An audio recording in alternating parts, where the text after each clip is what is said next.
सर्दी की पहली रात थी। गांव की तंग गलियों में धुंध ऐसे सरक रही थी जैसे सफेद साया जमीन पर रेंग रहा हो।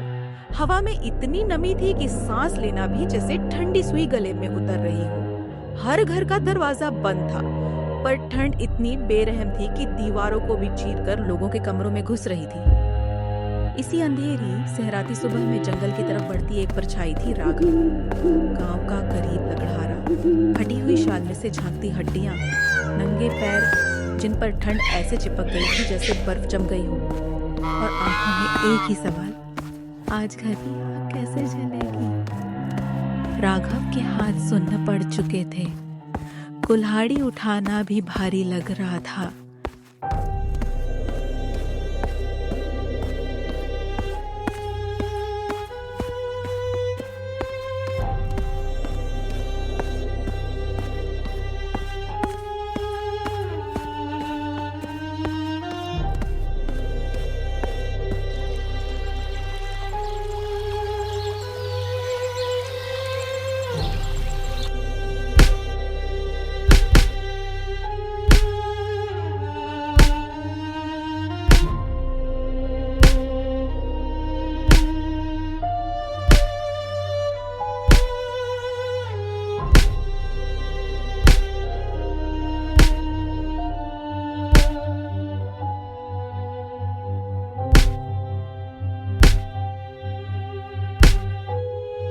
पर लकड़ी ना जुटाई तो घर में चूल्हा ठंडा रहेगा और उसके 2 छोटे बच्चों के पेट रात को भूखे रहेंगे। हे भगवान, ठंड तेरी है, पर ठिठुरना क्यों हमारा नसीब बना दिया।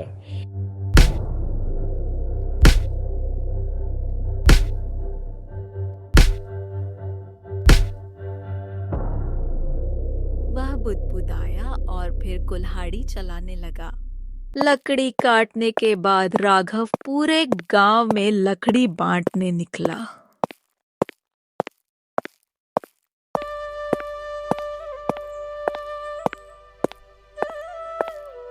कहीं बूढ़े बाबा के हाथ में लकड़ी रखता, कहीं चौपाल में आग सेकने वालों के लिए लकड़ियां रखाता।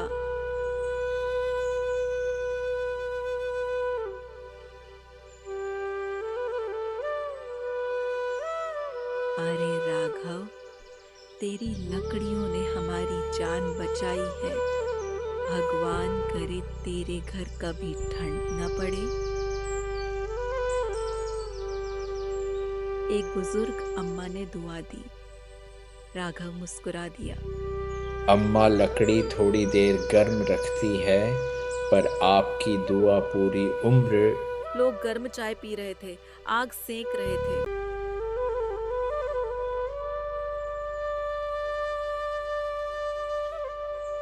लेकिन किसी को भी यह ध्यान नहीं था कि लकड़ी देने वाला राघव खुद ठंड से कांप रहा था। चाय की दुकान पर पहुंचा तो टीवी पर खबर चल रही थी। अगले 3 दिन लगातार बारिश और कड़ाके की ठंड का अलर्ट। राघव के हाथ से कप लगभग गिर पड़ा। 3 दिन बारिश, जंगल भीग गया तो लकड़ी कहाँ से लाऊंगा। होटल वाले ने पैसे दिए और कहा, राघव, लकड़ी देते रहना, बरसात आने वाली है। उसके चेहरे पर उदासी थी। ठंड से ज्यादा किस्मत से हारा हुआ आदमी लग रहा था।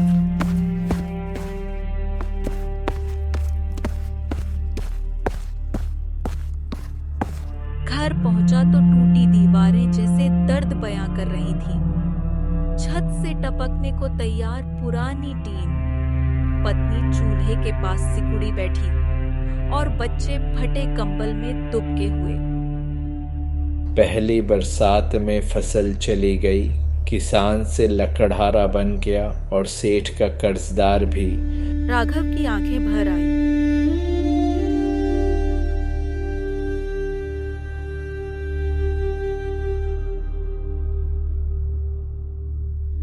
अब फिर से 3 दिन की बारिश, पता नहीं इस बार क्या छीन कर जाएगी। पत्नी की आवाज टूटी। राघव, लकड़ी बस 2 दिन की है, कंबल भी पुराना है, इससे बच्चों को ठंड नहीं रुकेगी। राघव ने बच्चों की तरफ देखा।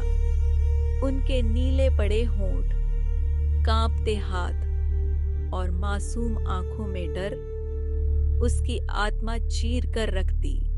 उस रात राघव देर तक छत को देखता रहा। हे भगवान, अगर मेरे लिए नहीं तो कम से कम मेरे बच्चों के लिए कोई राह दिखा देना।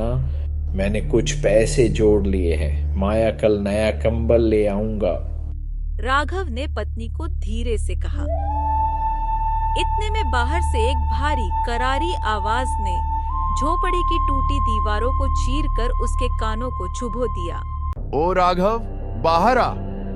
यह था गांव का सबसे कठोर और अहंकारी सेठ धर्मीलाल। राघव, सेठ को पैसे मत देना, बच्चों के लिए बचा लो, उसे समझा देना। राघव चुप रहा, बस अपने बच्चों को देखता रहा। उनके नीले होंठ, कांपते हाथ और उसकी आंखों से गर्म आंसू गिरे जो ठंडी मिट्टी पर पड़ते ही जैसे जम गए हों। वह जानता था सेठ बिना पैसे लिए कभी नहीं जाएगा। राघव बाहर आया और धीमी आवाज में बोला, सेठ जी कुछ पैसे हैं, कंबल के लिए रखे थे, बस वही ले लीजिए। धर्मीलाल हंसा। कंबल? गरीब को कंबल की क्या जरूरत? गरीब को ठंड नहीं लगती, गरीब तो भूख से ही कांपते हैं। सेठ जी थोड़ा वक्त और दे दीजिए, मौसम सुधरे तो चुका दूंगा। वक्त अमीर का होता है राघव। धर्मीलाल दहाड़ा। भाग्य अपना अपना। आज मैं सेठ हूँ, तू कर्जदार। जाते जाते उसने राघव से कहा, और सुन, अगली बार जब आऊं पैसे पूरे चाहिए।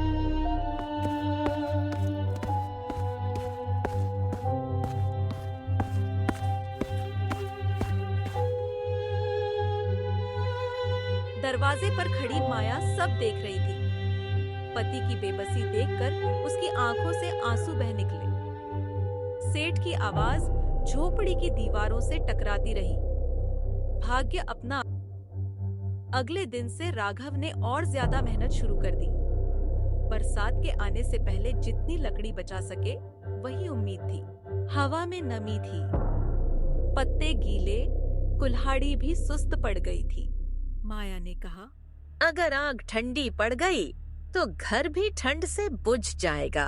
और उसी रात भीषण बरसात शुरू हो गई। पहले हल्की बूंदें, फिर बौछारें, फिर मूसलाधार बारिश। खपरेल की छत टपकने लगी। झोपड़ी में छोटे छोटे गड्ढे पानी से भर गए। ठंडी हवा खंजर की तरह हड्डियों में उतर रही थी। लकड़ियां गीली हो गईं। माया रोते हुए बोली, अलाव बुझ गया है। मैं हूं ना। उधर गांव के अमीर घरों में चाय, पकौड़े, रजाई, और इधर राघव की झोपड़ी में ठंड, भूख, अंधेरा। कहावत सच लग रही थी। ठंड अमीर की चाय में मिठास है, गरीब की रोटी में जहर। सिर्फ 10 दिन ही बीते थे कि एक दिन, ओ राघव, वक्त खत्म, पैसे दे या घर छोड़। धर्मीलाल फिर आ गया था। सेठ जी बच्चों को देखिए, बस 2 दिन और। राघव ने विनती की। गरीबी की पुकार से मेरा दिल नहीं पिघलता। सेठ चिल्लाया, निकल घर से, वरना खुद निकाल दूंगा। और सचमुच सेठ ने उसे झोपड़ी से बाहर फेंक दिया। कड़ाके की ठंड में राघव, उसकी पत्नी और 2 बच्चे बेघर। गांव के लोग बस देखते रहे। किसी में इतना साहस नहीं था कि सेठ के खिलाफ बोल सके। जैसे ठंड ने सबकी आवाजें जकड़ ली हों। जाते जाते राघव को एक बूढ़ी औरत दिखी, शांता अम्मा, जो रास्ते में बेहोश पड़ी थी। राघव ने जल्दी से सूखी लकड़ियां जुटाई आग जलाई और उन्हें संभाला। अम्मा ने धीरे धीरे आंखें खोली। राघव बेटा, तू? हाँ अम्मा, मैं राघव लकड़हारा। अम्मा ने हाँफते हुए कहा। 2 दिन से तू लकड़ियां नहीं लाया था, इसलिए खुद लेने निकली, पर ठंड ने रास्ते में गिरा दिया। फिर उन्होंने राघव के परिवार को देखा और पूछा, पर तू इस ठंड में पूरे परिवार के साथ कहाँ भटक रहा है? बेटा, क्या हुआ? राघव की आंखें भर आईं। उसने अम्मा का हाथ पकड़ लिया। अम्मा, इस बार ठंड ने हमारा घर भी छीन लिया है। राघव ने पूरी बात शांता अम्मा को बताई।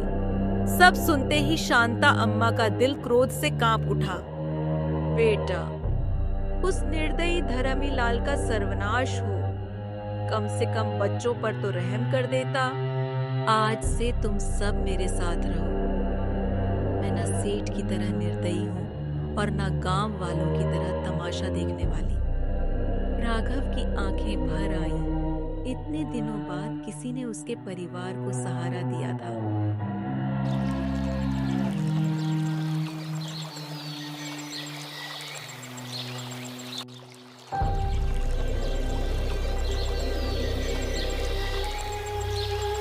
कुछ दिनों बाद एक सुबह सेठ धर्मीलाल अपने गोदाम के पास आग ताप रहा था। ठंडी हवा का एक झोंका आया, मानो ईश्वर ने खुद कोई अदृश्य फूंक मारी हो। चिंगारी उड़कर पास रखे पुआल पर गिरी। पलक झपकते ही आग भड़क उठी और देखते ही देखते सेठ का गोदाम, घर, सब कुछ लपटों में समा गया। गांव वाले पानी लाने की बजाय खाली हाथ खड़े रहे, मानो वे अब अपनी ठंड भी उसी आग में सेंक रहे हों और सेठ का तमाशा देख रहे हों। कहते हैं, जिसने दूसरों की ठंड नहीं देखी, भगवान उसे खुद आग में झोंक देता है।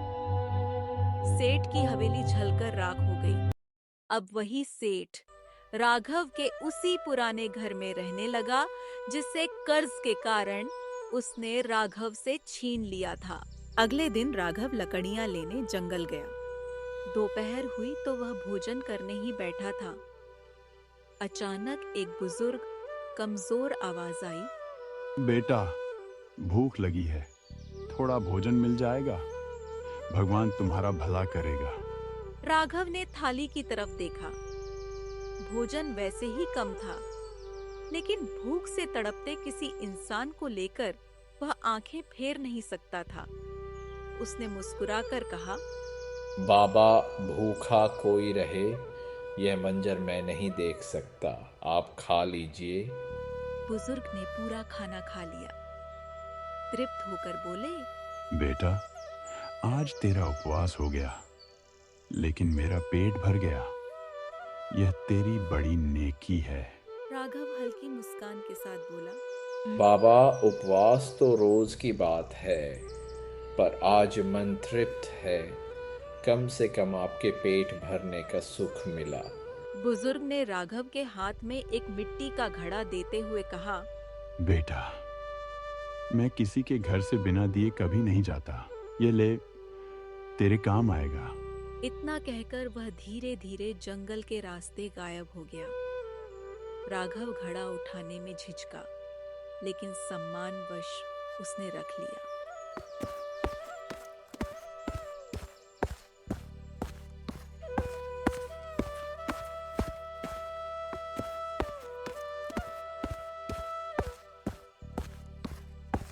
शाम को उसने लकड़ियां बाहर रखी और घड़ा रसोई में रख दिया। दिन भर की थकान से वह तुरंत सो गया। रात गहरी थी। ठंडी हवा खिड़कियों को जैसे तोड़ देने के लिए जोर लगा रही थी। तभी अचानक कुछ टूटने की आवाज हुई और साथ ही माया की तेज चीख, राघव, जल्दी आओ। राघव दौड़कर रसोई में पहुंचा। माया कांप रही थी और टूटे घड़े के बीच सोने के सिक्के चमक रहे थे। राघव के पैरों तले जमीन खिसक गई। आंखों से आंसू बह निकले। माया, भगवान ने हमारी ठंड को सच में गर्मी में बदल दिया। माया बोली, उस बूढ़े बाबा ने एक बार भोजन की क्या कीमत लौटाई है। सुबह होते ही राघव थोड़ा सा धन लेकर अपने पुराने घर को छुड़ाने धर्मीलाल के पास पहुंचा। वहां क्या देखता है, जिस सेठ की हवेली कभी पूरे गांव को ढक लेती थी, आज वही सेठ राघव की टूटी फूटी झोपड़ी में बैठा कांप रहा था। धर्मीलाल रोते हुए बोला, राघव, ठंड बहुत है। अगर तू यह घर ले जाएगा तो मैं कहां जाऊंगा? मेरी हवेली जल गई, मेरा गोदाम भी खत्म, मैं कंगाल हो गया हूं। एक कोना दे दे बेटा। राघव ने गहरी सांस ली। सेठ जी, भाग्य अपना अपना और समय सबका होता है। कल आप सेठ थे, मैं कर्जदार था, आज मैं पैसे वाला हूं और आप बेघर। क्षण भर रुककर राघव बोला, आपको यह घर खाली करना होगा। धर्मीलाल को मजबूरन झोपड़ी छोड़नी पड़ी और वह किसी टूटी सूनी जगह में जाकर ठंड से कांपने लगा। अब ठंडी हवा तो पहले जैसी ही थी, पर फर्क इतना था कि राघव को अब ठंड नहीं लगती थी, क्योंकि जिसके दिल में इंसानियत की आग जलती है उसे मौसम की ठंड छू नहीं सकती।